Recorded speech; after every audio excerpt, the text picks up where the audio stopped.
Ada orang yang tekun melakukan wirid atau sering membaca doa tertentu, bahkan ia selalu meluangkan waktunya untuk sholat duha, tetapi hidupnya belum juga kaya.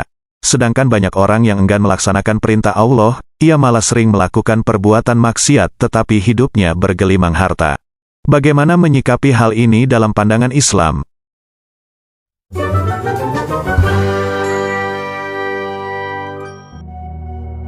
Selama ini kita mengartikan makna rezeki semata-mata berupa kekayaan, perhiasan, dan lain-lain.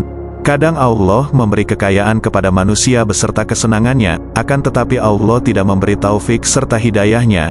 Sebaliknya, terkadang Allah tidak memberikan anugerah kekayaan dunia, tetapi menganugerahkan rahmat serta hidayahnya.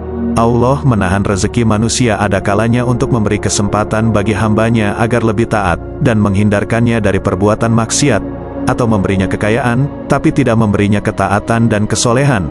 Rezeki itu memiliki bermacam-macam bentuk, diantaranya rezeki materi, waktu, kesehatan, keluarga yang harmonis, kebebasan, bakat pada bidang tertentu, kepandaian, dan sangat luas lagi untuk dijabarkan.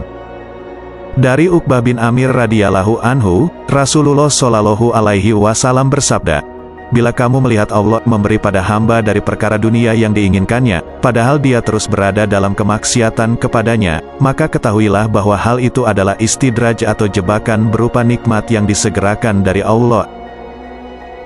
Dalam Al-Quran juga dijelaskan, Allah berfirman, "Maka tatkala mereka melupakan peringatan yang telah diberikan kepada mereka, kami pun membukakan semua pintu-pintu kesenangan untuk mereka, sehingga apabila mereka gembira dengan apa yang telah diberikan kepada mereka, kami siksa mereka dengan sekonyong-konyong, maka ketika itu mereka terdiam berputus asa."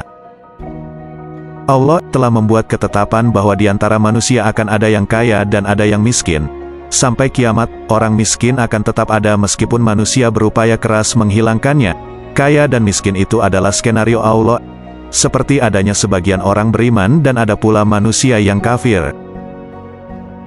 Allah membuat ada yang kaya dan miskin, agar manusia saling berhubungan satu sama lain. Bayangkan jika seluruh manusia kaya, siapa yang menjadi tukang tambal ban? Sebaliknya, jika manusia miskin, semua akan terjadi kerusuhan memperebutkan makanan. Selain itu, adanya kaya dan miskin adalah model ujian dari Allah bagi manusia. Sehingga pada setiap orang akan datang suatu masa diuji dengan kekayaan dan di masa lain akan diuji dengan kemiskinan. Allah ingin melihat bagaimana reaksi si fulan ketika diuji dengan kedua hal itu, adakah dia tetap bersyukur atau menjadi kufur.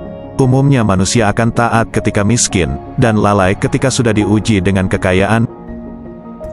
Begitu beratnya ujian kekayaan itu, sehingga Khalifah Abu Bakar As-Siddiq pernah berkata, "Kami diuji dengan kemiskinan kami sanggup, namun tatkala diuji dengan kekayaan hampir-hampir kami tak sanggup."